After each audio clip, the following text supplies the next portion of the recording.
¿cuáles son como esos errores más comunes que ves hoy en proyectos que buscan financiación? Uno, ese es cuando se habla con el corazón y no con cifras. ¿En qué sentido? Hay personas que a su proyecto le meten el corazón, le meten todo el alma para desarrollarlo y saben que tienen un impacto social y ambiental interesante y de gobernanza, cumplen con todo el proceso, pero no lo demuestran. Entonces, desde el punto de vista de ESG es, usted no solamente puede hablarlo, tiene que demostrarlo. Y tiene que mostrarlo ¿cómo? A través de cifras, indicadores, cuántas mujeres madres de familia estás impactando, cuántas familias estás desarrollando, cómo vas a incrementar, por ejemplo, el ingreso promedio de una población afectada por la violencia y con el proyecto que estás desarrollando estás mejorando sus condiciones de vida. ¿Cuál es el proceso que estás desarrollando? Todo debe ser medible y no puede ser simplemente, no, es que es lógico, yo estoy haciendo un proyecto que va a impactar positivamente. No, hay que medirlo. Segundo, tienes que tener un criterio que te lo ayude a medir. Y si no lo estás haciendo, dilo también. Sí, mire, este es un proyecto para mejorar las condiciones de vida. No tenemos todavía medición desde el punto de vista de ESG. Perfecto, pero tienes que ser transparente. Eso es parte de la gobernanza, la transparencia y la ética que tienes que desarrollar en todo el proceso. Claro. Eso incluso lo puede llegar a premiar más un inversionista que le digas que cumples con los criterios y al final le digas que no tienes forma de evidenciarlo y puede traer pues, temas muy, muy graves, como es que la salida del inversionista. Yo no puedo continuar con tu proyecto. Me tienes que devolver mis recursos y posibles demandas, posibles puntos, porque esto obviamente detrás hay recursos y los recursos involucran obligaciones y cumplimientos. Y cuando tú lo promocionas como un proyecto ASG, tienes que demostrarlo. Claro. ¿Cómo ves a Colombia frente a esto? Me explico, yo siento que estamos como por tendencias en los negocios, entonces está la tendencia de las fintech, de las startups, pero no veo muy claro en Colombia una tendencia de este tipo de proyectos que cumplan con estos criterios ASG. ¿Cómo ves a Colombia? O sea, ¿estamos preparados como para estas exigencias o todavía estamos en un proceso de adaptación? ¿Cómo lo ves desde la educación? ¿Cómo lo ves? A ver, digamos que esto tiene que ir por pedacitos, como por arranques. Y lo más importante, el inversionista institucional, el inversionista grande, de grandes recursos, ya está empezando a exigirlo. ¿Estamos atrasados? Sí. No nos tapemos los ojos, no digamos que sí, estamos atrasados con respecto a lo que lleva el resto del mundo. Pero eso no significa que no podamos ir avanzando en todo este proceso. ¿Por qué? Porque es la forma de atraer recursos a Colombia. Pero hay muchas empresas, el caso pues lo digo porque trabajé allá y lo conozco, hice Corte Colombiana es el ejemplo, pero también lo hace Bancolombia, porque para que no quede sin que hablemos de la competencia, ellos también lo hacen. Okay. Todas las entidades financieras, la vivienda, cumplen con todos estos puntos. BBVA, por ejemplo, lo hace porque tiene que hacerlo a través de su casa matriz en España. Entonces lo están desarrollando. Los fondos de pensiones ya también tienen que empezar a buscar ese cumplimiento de criterios ASG. Los fondos de inversión de capital privado del exterior, que están metiendo una cantidad interesante de recursos acá, están exigiendo a sus inversiones que lo cumplan. Entonces, poco a poco empiezas a jalar, como decimos vulgarmente, la pitica. Y empiezas a ver cómo poco a poco empieza a desarrollarse y los proyectos empiezan a tener estas ventajas. Ahora, ¿qué es lo que sucede? La mayoría de proyectos que se desarrollan acá por iniciativas son temas muy pequeños, muy micro. Conocí, por ejemplo, ya unas personas que desarrollaban unos temas para el manejo de los residuos de agua y de grasas en las cocinas, que es un proyecto súper bonito, súper interesante, me encantaba todo el proceso, pero ellos arrancaron poco a poco a recibir recursos y les fue súper bien en captar recursos para poder desarrollar su proyecto y hubo muchos interesados en poder desarrollar. ¿Por qué? Porque vieron un proyecto muy interesante, muy bien desarrollado y con muy buenos soportes para indicar todo este proceso. Qué bonito. ¿Y tú cómo crees o cómo ves el mercado en los próximos años? ¿Qué crees hacia dónde vamos nosotros aquí en Colombia? Porque ya estamos viendo que si se hace visible esto y como tú dices, si se empieza a jalar la pitica, entonces las exigencias van a crecer. Yo todavía no lo veo tan visible, pero entonces creo que a través de espacios como este, la gente puede hacer como un clic y decir, tengo que ponerle más atención, tengo que educarme, tengo que mirar qué estamos haciendo bien, qué estamos haciendo mal o cómo hacerlo mejor, hacia dónde puede ir el mercado y en qué sectores ves que tiene esto mayor potencial de ser mejor desarrollado. Mira, un tema importante y es cómo poco a poco las empresas grandes empiezan a jalonar todo este proceso. Definitivamente nos falta, pero estamos avanzando. Y estamos avanzando, ¿por qué? Porque la normatividad nos lo está exigiendo y eso está muy bien. ¿Listo? Claro. Pero también hay un punto importantísimo, es que la empresa privada es el gestor de todos estos puntos. Y es la que permite el desarrollo al final de los proyectos. Entonces, poco a poco se va avanzando en todo este tema. Y, por ejemplo, el cumplimiento normativo del conocimiento de contraparte. Sucede que ya las empresas tienen que hacer todo un proceso de due diligence, de conocimiento, lo que en el sector financiero se conoce como el SARLAFT, lo que en el sector no financiero es el SAGRILAFT. Yo venía del sector SARLAFT y ahora estoy en el SAGRILAFT. Entonces, ¿cómo debo conocer a mis contrapartes? ¿Quién es mi proveedor? ¿Cómo ese proveedor está cumpliendo? Y sé que tiene no solamente una hoja de vida limpia desde el punto de vista de lavado de activos y todo ese tema, que es lo mínimo, lo básico, sino cómo además sus procesos cumplen con todo este tema. Entonces, ya empieza a generar todo este tema. Pero lo va a hacer siempre la empresa grande que empieza a jalonar y a desarrollar el tema normativo, como lo está haciendo. Y el otro punto importante, que es un término muy de ASG, y es todo el entorno que rodea a las empresas, empezar a reconocer las partes interesadas, se denomina, que están siendo afectadas por tu desarrollo de tu objeto social. Entonces, por ejemplo, cómo la comunidad que te rodea se ve beneficiada, los trabajadores, cómo se ven beneficiados de todo el desarrollo, los accionistas, cómo se ven beneficiados, el gobierno, cómo se ve beneficiado el desarrollo de tu actividad. Entonces, toda esta concientización empieza ¿cómo? La empresa empieza, la grande, a exigir a sus proveedores y demás que empiecen a cumplir con los criterios de ASG, le va a decir, mira, si tú no cumples, yo ya no te puedo tener como proveedor, claro. No te puedo seguir contratando, no me puedes seguir vendiendo tu producto, tus servicios, porque yo debo cumplir con unas exigencias que me pone mi gobierno.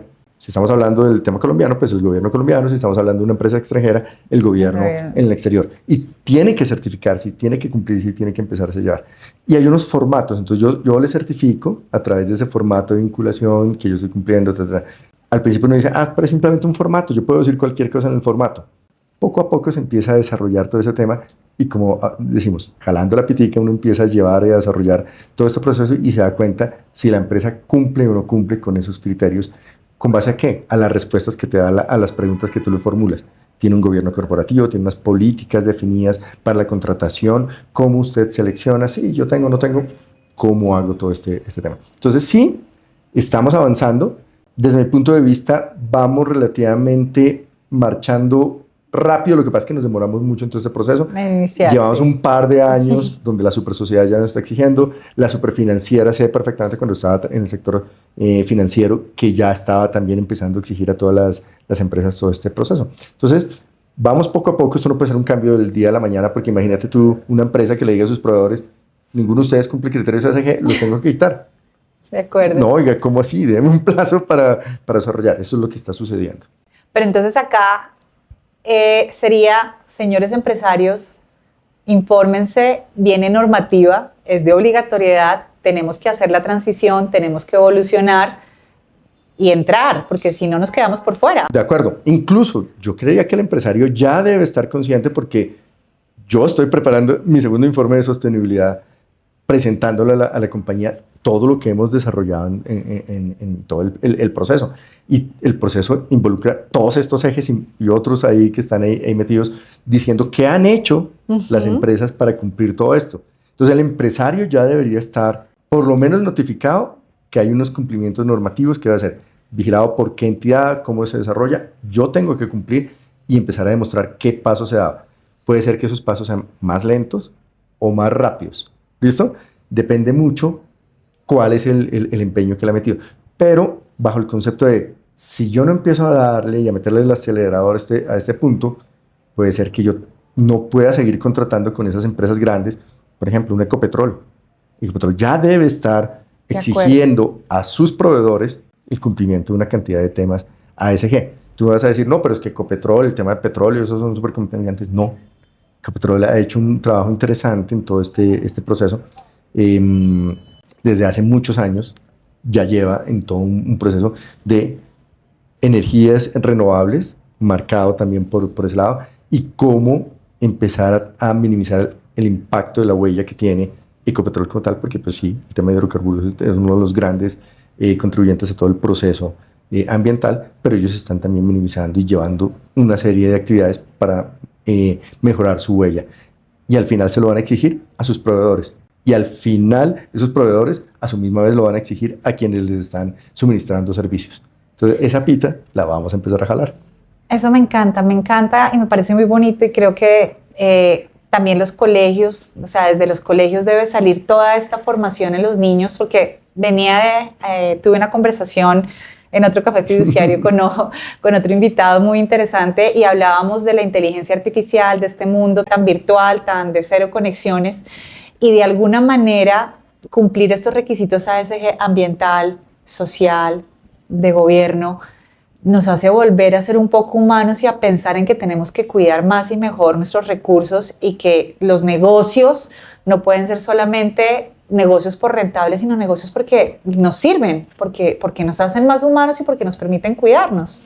Muy de acuerdo. Y acabas de mencionar un tema importantísimo, la educación. La educación. La educación es súper importante en todo este proceso. Tanto, me devuelvo a mi pasado financiero, las entidades financieras están obligadas por normatividad, por todo este cuento que estamos hablando, a la educación financiera de sus clientes.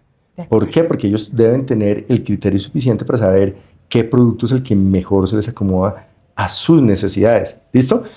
¿Y eso parte de qué? De la educación. En el caso específico de las entidades financieras, la educación financiera. Pero los colegios, las universidades también tienen unos compromisos que se les están exigiendo a través de los gobiernos, del gobierno en este caso del ministerio, porque tienen que dar todo este proceso. Y no es adoctrinamiento, que muchas veces, no, es que lo están adoctrinando, no. Este pedazo es súper importante para que sean conscientes los muchachos. Yo tengo hijo en ese momento en el colegio, en el bachillerato, ya a punto de un par de años de finalizar, pero los temas ambientales se los están inculcando y se lo ponen como todo el proceso. El modelo de las Naciones Unidas, que los maneja en los colegios para hacer todo este proceso de diálogos y demás, incluyen estos temas dentro de los diálogos que están desarrollando. ¿Por qué? Porque es la concientización, la evangelización, como te decía en algún momento, sí, mostrando todo este proceso, sin ponerle un tema político, porque es que de verdad tiende un poquito a confundirse muchas veces con que aquí hay un tema, no, es que esto es político. No, ya sea de izquierda, de derecha, el gobierno, y vuelvo y les digo, esto viene desde hace años, y los gobiernos lo vienen implementando. Esto no es del último gobierno, viene desde hace tiempo marcándolo, y por exigencias internacionales que cada vez se aprieta mucho más el tema para que se cumpla. Y al final, ¿quién lo exige? Los inversionistas. El inversionista al final, lo que mueve el mercado al final es el inversionista, porque está buscando un mejor retorno, un mejor cumplimiento, pero con un cumplimiento de la normatividad. ¿Que hay riesgos? Sí, claro. Todo tiene riesgos. Yo puedo perder mi inversión, sea o no sea ASG, es un tema totalmente aparte. Aparte, sí. Pero es uno de los criterios de selección que se tiene que tener marcado para todo este proceso.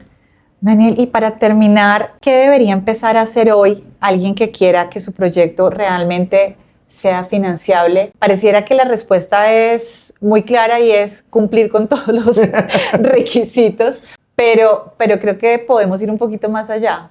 Hay muchas cosas. Yo empezaría por lo básico. Antes incluso de hablar ASG, es que muchas veces hacemos los temas con el corazón. Y no le ponemos el suficiente cerebro a los asuntos. Muy enamorados. Sí, y justamente el punto es aprender a tomar un poquito de distancia de lo que se está haciendo, porque cuando le metes demasiada pasión, sucede que pierdes objetividad.